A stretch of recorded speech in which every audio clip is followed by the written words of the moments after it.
Sejam bem-vindos a mais uma edição do Conexão Ibérica. Este é o seu noticiário que todas as semanas fala sobre as principais notícias que marcaram os últimos 7 dias, tanto em Portugal como em Espanha. Comigo tenho mais uma vez o meu colega Pablo Gonzalez. Olá Pablo, tudo bem? Todo bien. E as notícias foram? Bueno, la primera, inevitablemente, las elecciones. Diremos, pues bueno, un primer análisis por encima, porque sabemos que ha quedado una situación un tanto compleja. En segundo lugar, voy a especificar y a subrayar algunas reflexiones que ha hecho Pablo Castro sobre la identidad ibérica en un artículo que hemos publicado. Y por último, una entrevista que ha hecho el Trapecio a Carlinhos Brown. Vamos começar então com as eleições. Já passaram, temos um vencedor, só que esse vencedor, o PP, não tem maioria absoluta. E agora, o que é que vai ser de Espanha? Bueno, pues se abre un tiempo de incertidumbre donde se va a negociar por un lado y por otro. Está claro que Feijóo lo tiene más difícil que Sánchez, aunque Sánchez tampoco lo tiene fácil porque probablemente porque tiene que negociar con la persona, probablemente con el enemigo más importante del Estado español. Entonces lo va a tener complicado. Aún así, dentro de la sociedad catalana, el triunfo apoteósico del PSC, es decir, del Partido Socialista de Cataluña, que es el que forma parte también, aliado, federado con el PSOE, y también el avance de fuerzas constitucionalistas como Sumar o como el propio PP en Cataluña, pues también le tiene que llevar a condicionar su nivel de exigencia de Carles Puigdemont a Pedro Sánchez. De todos modos, está en una dinámica un poco que va más allá de la propia racionalidad política en términos de parlamentarios, ¿no? Pero, bueno, no se puede descartar unas nuevas elecciones. Y bueno, lo más importante quizá que podemos subrayar nosotros, que hemos mostrado nuestra preocupación de que estas elecciones coincidan con el inicio de la presidencia española del Consejo de la UE, es que por lo menos ya sí que se aclara, es que va a estar Pedro Sánchez hasta Navidades, por lo menos en la Moncloa. Es verdad que ese aire de provisionalidad todavía queda, pero no tanto que cuando queda en plenas elecciones. Entonces, pues bueno, van a continuar, por así decirlo, la excepcionalidad ibérica y bueno, todas las cosas pendientes que estaban abiertas, ¿no? Todos esos expedientes, pues por lo menos las mismas personas las van a continuar, aunque es verdad que si hubiese cambiado los altos funcionarios que cuenta España, pues lo hubiesen continuado sin mayor problema, ¿no?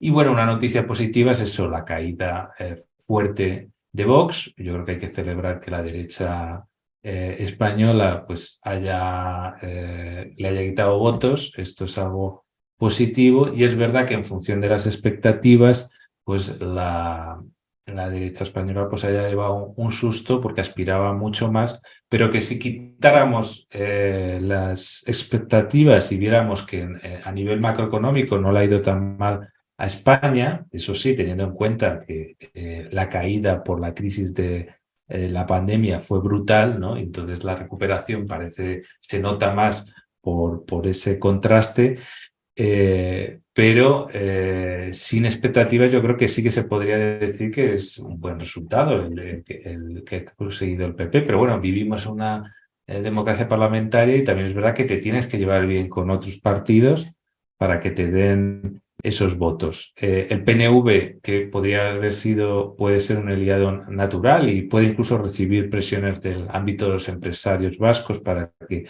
tenga esa actitud, he intentado cortar el seco. Pero bueno, a veces se ponen muy duros al comienzo para conseguir más cosas, pero es verdad que para el PNV lo tiene complicado porque Vox incluso proponía su ilegalización, entonces coincidir incluso en una votación parlamentaria, aunque Vox no participe en el gobierno del PP, pues es muy complicado y les puede penalizar cuando hay elecciones vascas el próximo año. Pero bueno, todo está por ver. Si fracasan unos a un lado, a lo mejor los otros pueden tener la oportunidad de llevar las negociaciones al límite y no todo el mundo está interesado en unas nuevas elecciones.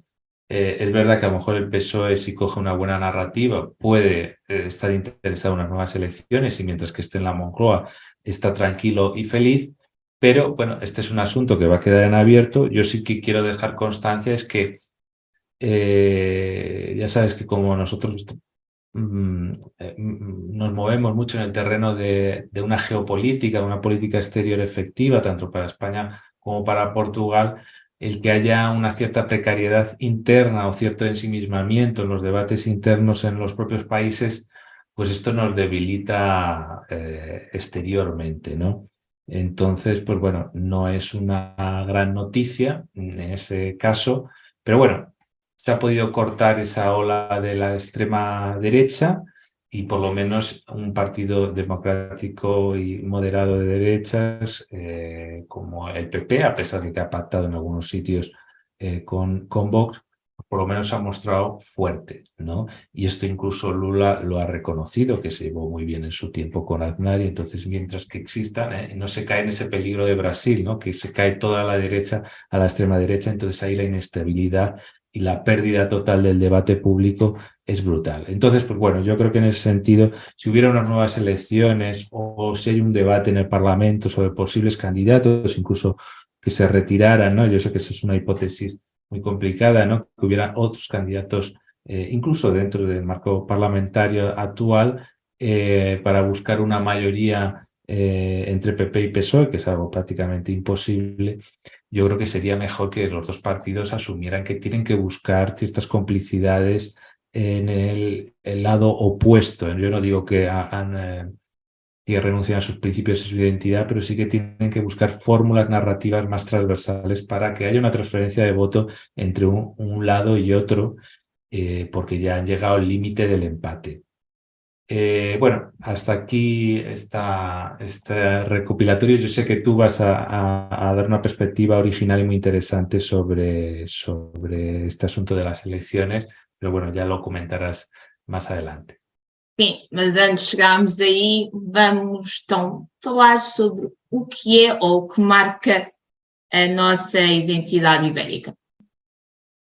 Bueno, este es un asunto que yo sé que Pablo Castro tenía muchas ganas de escribir. Nosotros hemos reflexionado y desarrollado mucho esta idea de un iberismo del reconocimiento cultural, es decir, de sentirnos parte de una cosa en común de forma complementaria a nuestras propias identidades regionales, nacionales, etcétera, como una serie de identidades acumulativas totalmente compatibles, ¿no?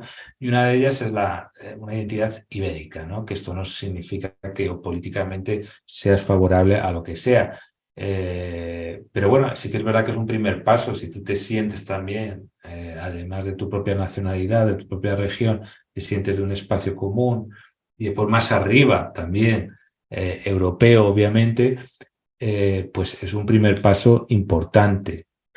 Esto ha sido reconocido por numerosos autores, ¿no? Que cita Pablo Castro en su artículo. Yo os recomiendo su lectura. Y bueno, de alguna manera los dos gobiernos lo han reconocido, tanto en el documento de la primera circunnavegación mundial de Magallanes y Elcano, y por otro lado también hay un documento, una estrategia de sostenibilidad del turismo transfronterizo, donde se reconoce en esa raya sobre todo, pero en general también, cómo ha habido una ósmosis de civilizaciones autóctonas e importadas sobre una encrucijada paisajística atlántica, mediterránea. Entonces hay como algo en común, ¿no? De esa señas ibéricas de identidad, dice expresamente ese documento, donde sí que se reconoce, ¿no? En el Tratado de Amistad también se habla de esa cultura en común. Entonces, pues bueno, se trata de reforzar esa visión, ese iberismo metodológico, que no necesariamente tiene que ir a uno político. Y bueno, nos recuerda también Pablo Castro una serie de encuestas que hubo en su momento.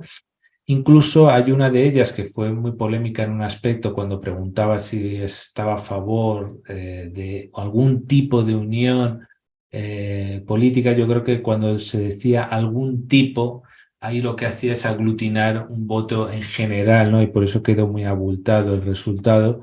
Pero también en esa encuesta, que solo preguntó el Instituto Elcano a 400 portugueses, o sea, era una muestra muy pequeña, pero algo sí que nos podíamos traer de conclusión, es que preguntaba hasta qué punto creía que España y Portugal son países parecidos, ¿no? Y decía pues eso, 59% que parecidos, diferentes un 28%, muy diferentes 4%, muy parecidos 10%. Entonces al final entre muy parecidos y parecidos estamos en 69%, ¿no? Entonces esto pues reforzaría un poco esa idea de la identidad ibérica, como, no solo como algo complementario, sino también como un denominador común, ¿no? Entonces, bueno, también hizo una serie de preguntas en el grupo de Facebook, ¿no? De iberismo, y bueno, le dieron una serie de perspectivas plurales, y yo creo que es bastante interesante el ver que realmente tiene una cierta base real, y en ese sentido yo creo que sí que hay que explorar esa política, ¿no? De iberismo cultural para que la gente lo reconozca, lo que es una evidencia, lo que está ahí en esa realidad común, que normalmente cuando lo comparamos con un tercer país lo vemos más claramente. Terminar, o El Trapézio conseguiu entrevistar o Carlinhos Brown, músico brasileiro, que também é embaixador para a Iberoamérica. O que é que ele nos disse nessa entrevista? Bueno, lo que dice es que nos separan prácticamente 50 palabras, es decir, es una persona que conoce muy bien España y que se ha comprometido con el ámbito iberoamericano, lo cual no es extraño. Y bueno, comenta toda esa pluralidad que hay en el ámbito iberoamericano. Evidentemente también hay la dificultad de esto mismo que hablamos, ¿no? De encontrar esta identidad iberoamericana y reconocerla, que también hay que trabajar eso, ¿no? Y después también remarca la importancia de los países africanos de habla portuguesa, ¿no? También se le pregunta, esta entrevista lo hizo Pablo Castro también, y le pregunta sobre que hay bastante presencia en los Estados Unidos sobre esta cultura latina, y dice que sí, que también hay muchos brasileños en ese ámbito musical, que los norteamericanos, claro, tienen esa tecnología, pero que lo ve como algo positivo, ¿no?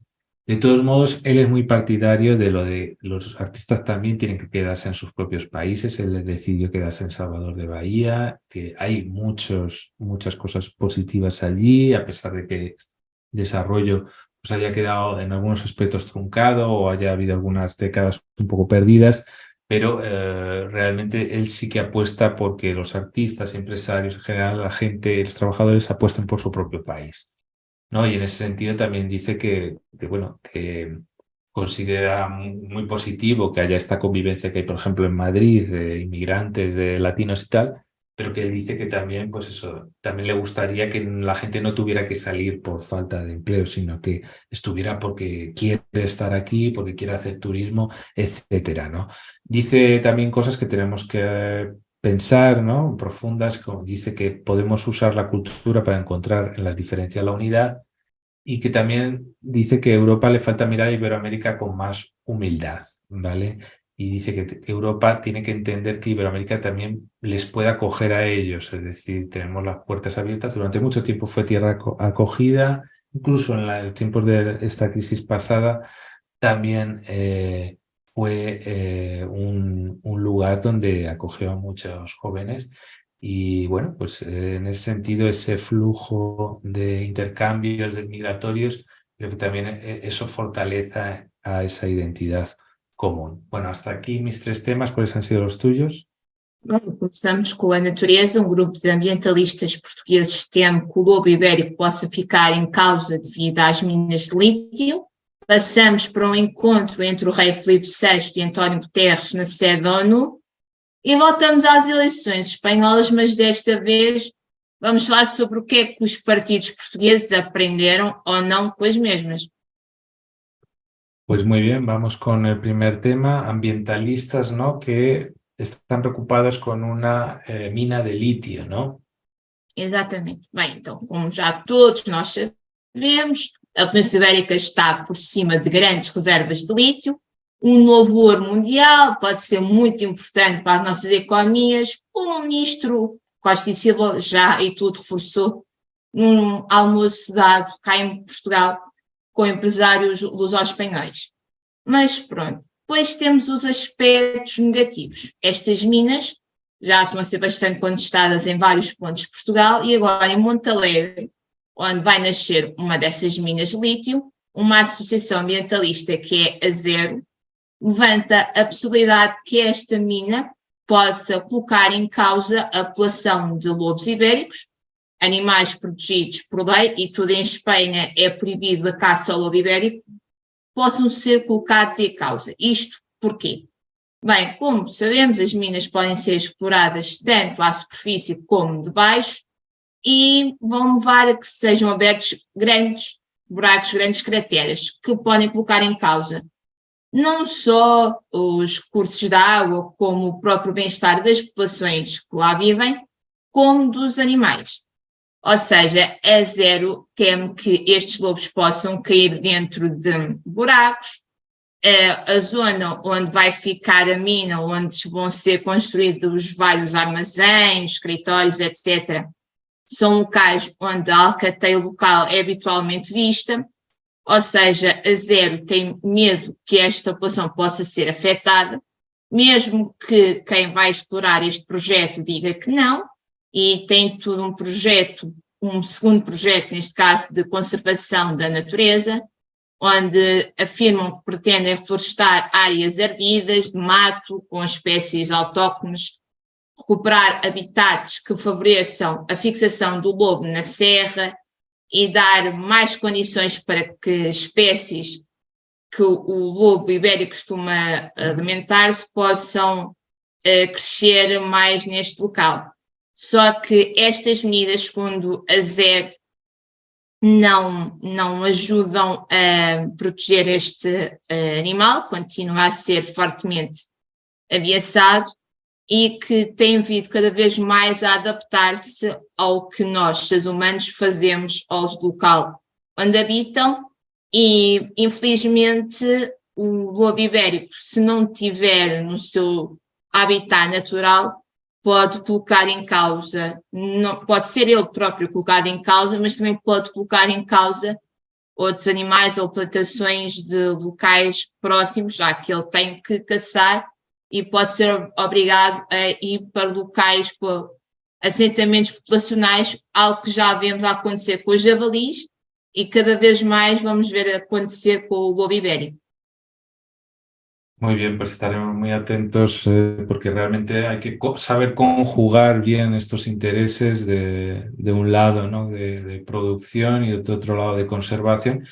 Y a veces si se tienen políticas activas de reposición, ¿no? A veces se pueden hacer compatibles, es decir, que no caigamos en un debate sectario de un lado y del otro, pero evidentemente es bienvenido, ¿no? Esas denuncias para pues, mejorar esos espacios y que no se deterioren. Bien, pasamos a un ámbito muy interesante, ¿no? Que es el de la alianza diplomática entre España y Portugal, ¿no? En este caso vemos con cierta frecuencia a líderes españoles y portugueses, en este caso el rey Felipe VI y Antonio Guterres en la sede de la ONU se han encontrado. Voy a aprovechar para comentar una pequeña cosa que se me había olvidado de una de las noticias que comenté.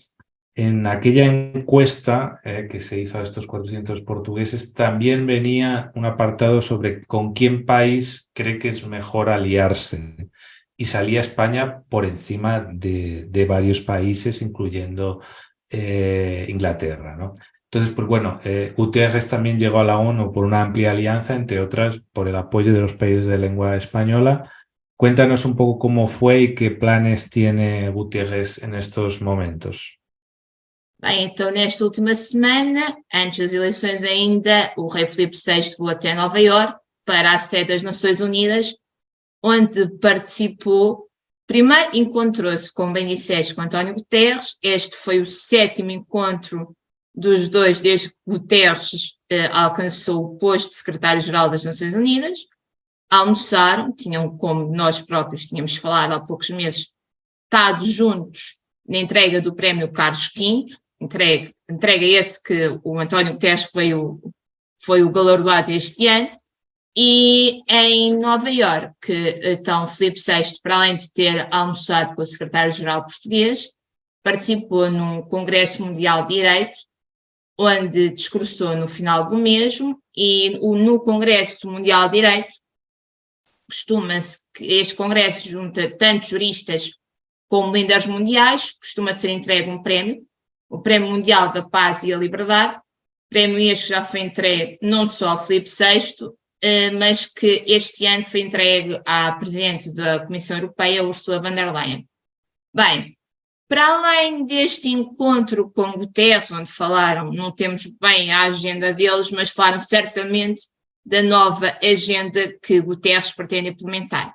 Então, Guterres, como todos nós sabemos, é um homem com grandes crenças ambientais, alerta para o perigo ambiental que o mundo vive, e agora alerta para um novo perigo. Segundo ele, a inteligência artificial tem que ser bem regulamentada, para que não seja usada em temas tão fraturantes, como é o caso da guerra que infelizmente conhecemos há mais de 500 dias. Para além da inteligência artificial, que pode ser bastante positiva, mas também tem aspectos negativos, Guterres, na sua nova agenda da paz que ele pretende implementar, isto depois de ter escutado os 193 países que são membros da ONU, esta agenda pretende por um lado, pretende mudar a própria organização, que deve ser repensada. Portugal e tudo é um dos países que defende que o Conselho de Segurança deve ser pensado para ter outros países para além daqueles que todos conhecemos, como é o caso dos Estados Unidos ou da Rússia, para ter países emergentes, como é o caso da Índia e do próprio Brasil. Mas para além de repensar a ONU, algo que Guterres pretende que a organização se torne mais uma bússola moral para estes diversos países, Guterres alerta para a encruzilhada que todos vivemos, num mundo em que se fala cada vez mais num conflito nuclear, algo que não se falava desde a Guerra Fria, onde os acordos de não proliferação de armas estão a terminar, e onde temos novamente o perigo da fome devido ao fim do acordo dos cereais que tivemos durante mais ou menos um ano ativo entre a Ucrânia e a Rússia, com o apadrinhamento de Guterres. Estes foram alguns temas que provavelmente o António Guterres falou com o Filipe VI. Muy bien, pues seguiremos la agenda de Antonio Guterres, que es el diplomático número 1, ¿no?, del ámbito ibérico e iberófono. Y por último, has escrito un análisis, ¿no?, desde una perspectiva comparativa, ¿no?, desde Portugal, de las elecciones españolas. Cuéntanos. Bem, como é normal, cá em Portugal, tudo o que acontece em Espanha é do nosso interesse, e as eleições não podiam ser de outra forma. Então, nesta pequena análise que eu fiz, tentei explicar como os diferentes partidos portugueses olharam para o resultado que tivemos. Então, tivemos o PP a vencer sem maioria absoluta. Como é óbvio, a direita portuguesa aplaudiu, no caso do PSD, aplaudiu o PP e disse que este é que deveria formar governo, e espera que este vento de mudança à direita venha também na direção de Lisboa. Mas é verdade que não podemos esquecer que em Portugal tivemos em 2015 um antigo líder do PSD, Pedro Passos Coelho, venceu também umas eleições sem maioria absoluta e nunca formou governo, porque foi em 2015 que se criou a palavra que todos nós conhecemos, geringonça. António Costa conseguiu formar governo com vários partidos à sua esquerda, como foi o caso do Bloco de Esquerda, o PCP, ou o Partido dos Verdes. Será que vamos ter isto em Espanha? Se tivermos, infelizmente Núñez Feijóo vai se juntar a Passos Coelho claramente numa posição que o espanhol não queria e que o português quer esquecer. Bem, para além do PSD, outro grande interessado nestas eleições foi o André Ventura, do Chega. André Ventura voou mesmo para Madrid, esteve tudo na noite eleitoral ao lado da Abascal, na sede do Vox, como há imagens que o comprovam em várias televisões portuguesas. No caso de André Ventura, tentou ir para Madrid aprender como poder formar o governo num futuro, numa coligação que todos nós achávamos que ia ser PP-Vox, afinal essa coligação não tem os votos necessários, logo o Vox e tudo desceu nas intenções de voto.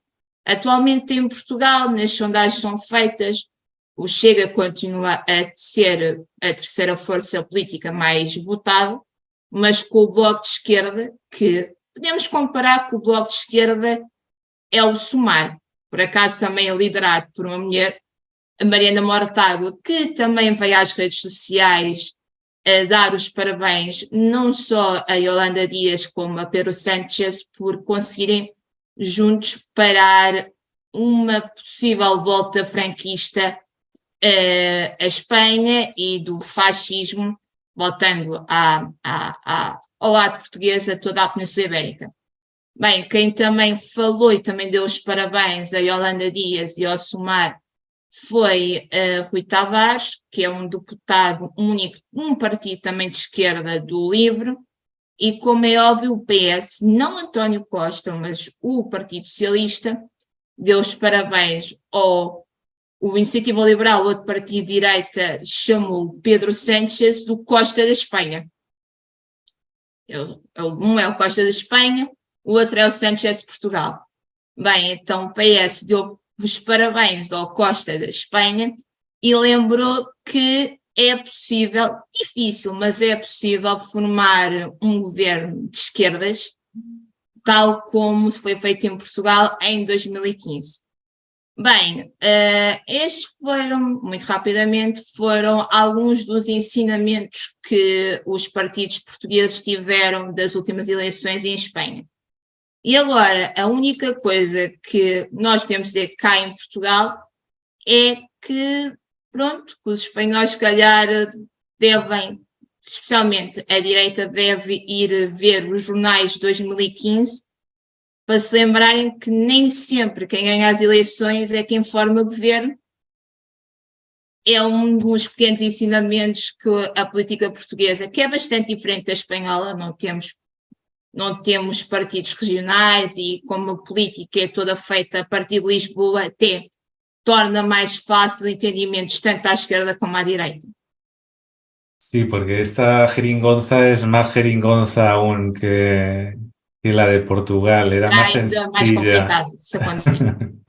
Bueno, pues seguiremos muy atentos a todo lo que ocurra en España y también las propias influencias mutuas, porque sabemos que las historias de España y Portugal a veces no coinciden en el tiempo exactamente, pero con un cierto retardo se repiten, ¿no?, esas influencias, y evidentemente en Portugal, y ya se ha sentido, hay una cierta ascensión de un ciclo de derechas que veremos si se concreta o no. En España parece que hay un empate con todas esas matemáticas parlamentarias y esos vetos mutuos. Pues bueno, iremos contando todo esto y esperemos que en cualquier caso, cualquier coyuntura, cualquier tipo de circunstancia especial no afecte a las relaciones entre los dos países, aunque sabemos que cuando hay una cierta provisionalidad, pues no se hacen cumbres, no se hacen grandes cosas, pero bueno, yo espero que los funcionarios por lo menos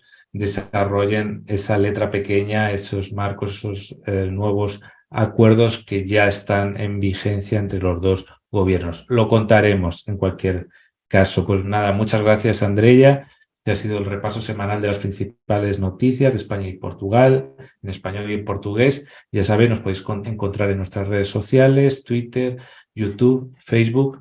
Nos vemos en la próxima edición. Até a próxima.